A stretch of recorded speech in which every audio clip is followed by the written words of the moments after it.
তুমি কি সে ব্যক্তির কথা কখনো ভেবে দেখেছ যে শেষ বিচারের দিনকে অস্বীকার করে?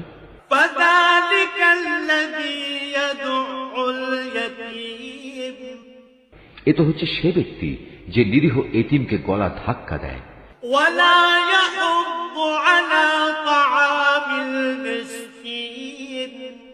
মিসকিনদের খাবার দিতে কখনো সে অন্যদের উৎসাহ দেয় না।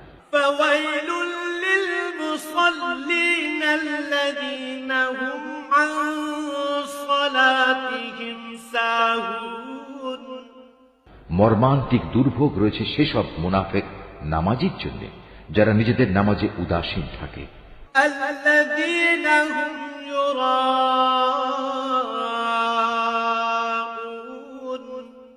তারা যাবতীয় কাজকর্ম শুধু প্রদর্শনী